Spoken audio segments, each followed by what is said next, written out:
Jatuh cinta nggak bisa dipaksa, tapi jatuh cinta bisa dibiasakan. Karena dia cinta sama Allah, Ya. dia ingin ketemu mulu nih. Ya, Dia ya kayak orang jatuh cinta pengen WhatsApp mulu. Betul, pengen betul. telepon mulu. Betul. Di luar yang udah disepakati. Pokoknya sebelum berangkat kita telepon, Ya. lagi makan siang telepon, tapi di luar itu saking pengennya dia menghubungi terus. Ya, Dengan tujuan dia nggak ditinggal pacar kan? ya, Dalam hal ini dia nggak ditinggal sama Allah. ya, Jadi orang semakin sering sholat, semakin rajin 5 waktunya dan sholat sunnahnya. Yang dia cari berarti ketenangan.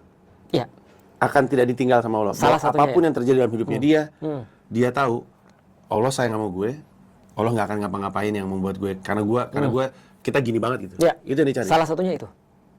Salah Jadi satunya. tenang berarti. Menurutku gini ya. Ada pertanyaan sederhana yang sering aku coba tanyain pada orang-orang yang beribadah. Apakah orang sholat lantas jadi soleh? Ataukah dia soleh lantas jadi sholat? Menarik nih. Apakah sholat jadi soleh atau soleh kemudian dia sholat? Apakah kalau pertanyaan Mas kita jadi gini, apakah karena sholat dia jadi mencintai Allah, atau dia mencintai Allah karena itu dia sholat? Harusnya yang kedua ya. Yang kedua, kebanyakan orang Indonesia sholat lah nak, supaya kamu tuh jadi anak soleh. Sholat itu bukan penyebab soleh, tapi soleh adalah soleh adalah bukan hasil daripada sholat, tapi soleh adalah hasil daripada orang yang mencintai Allah sebenarnya. Maka ketika dia soleh, dia baru sholat. Bukan sebaliknya, dia sholat baru jadi soleh. Sorry maaf, tapi kan rumit ya. Karena kan jatuh cinta nggak bisa dipaksa. Bener. Jatuh cinta nggak bisa dipaksa, tapi jatuh cinta bisa dibiasakan. Ih, Makanya weteng tresno jalanan soko kuliner kan gitu. Kulino sih. Maksudnya gini, cinta itu memang kita tidak bisa memaksa, dan Allah sama sekali nggak pernah maksa seseorang untuk jatuh cinta pada dia.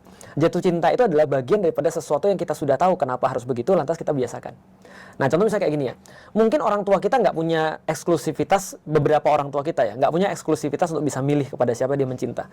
Tapi dia pasti tahu kenapa dia harus mencintai seseorang kan gitu. Contoh misalnya, karena mereka berkeluarga, lantas mereka sudah mulai mencintai satu sama lain.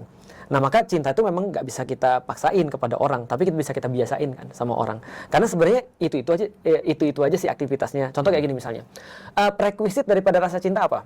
Banyak. Salah satunya adalah orang dekat, orang cinta. Yang kedua adalah kekerapan, atau orang tuh sering kali untuk terus berjumpa dengan orang ini. Nah, itu kulino dalam bahasa Jawa. Nah, maka ketika ini dipenuhi prerequisite-nya, biasanya orang muncul rasa cinta tuh biasanya. Kalau orang nggak mengenal kan dia nggak mungkin mencintai itu.